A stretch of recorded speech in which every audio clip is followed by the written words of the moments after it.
આજની જે ઘટના પ્રેસ કોન્ફરન્સ દ્વારા અમે જણાવી છે એમની અંદર કિરીટ પટેલે ગઈકાલે મુખ્યમંત્રીની હાજરીમાં એક વિસાવદરના 13 ગામડાઓને પીએફ માંથી એટલે કે પ્રોટેક્ટેડ ફોરેસ્ટ માંથી દૂર કરવા માટે મુખ્યમંત્રીનો આભાર માન્યો અને 2 દિવસ પહેલા એમણે સોશિયલ મીડિયામાં લેટર એમના નામનો ફરતો કર્યો કે મુખ્યમંત્રીએ 10 ગામોને આ પીએફ માંથી દૂર કર્યા છે.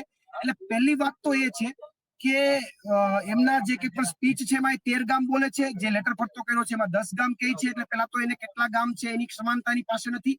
વાત રહી બીજી કે પીએફ માંથી દૂર કરવાની સત્તા મુખ્યમંત્રી પાસે નથી. પીએફ માંથી કોઈ વિસ્તારને દૂર કરવો હોય તો એ સુપ્રીમ કોર્ટના દિશા નિર્દેશો અનુસાર જ થઈ શકે અને એનું પ્રમાણ ક્યાંય લેવા જવાની જરૂર નથી.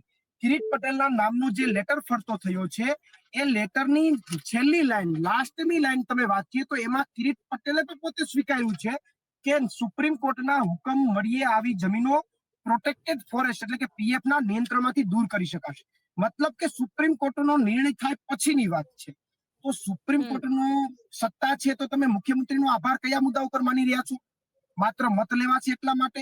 અને માત્ર આ લેટરનું પ્રમાણ નહીં, સુપ્રીમ કોર્ટના અનેક જજમેન્ટો છે. 2023 નું એક સુપ્રીમ કોર્ટનું જે જજમેન્ટ છે એમની અંદર ગોદાવરામ વર્સિસ યુનિયન ઓફ ઇન્ડિયાનું સુપ્રીમ કોર્ટનું જજમેન્ટ છે.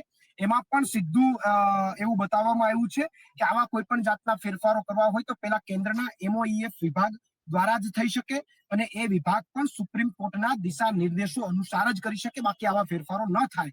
અને એટલા માટે ન થાય કે અમે વર્ષોથી ગીરમાં રહીએ છીએ.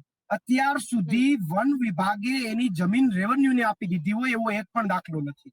પણ રેવન્યુની જમીન વનીકરણના નામે વન વિભાગ લઈ ગયું એવા હજારો દાખલા છે.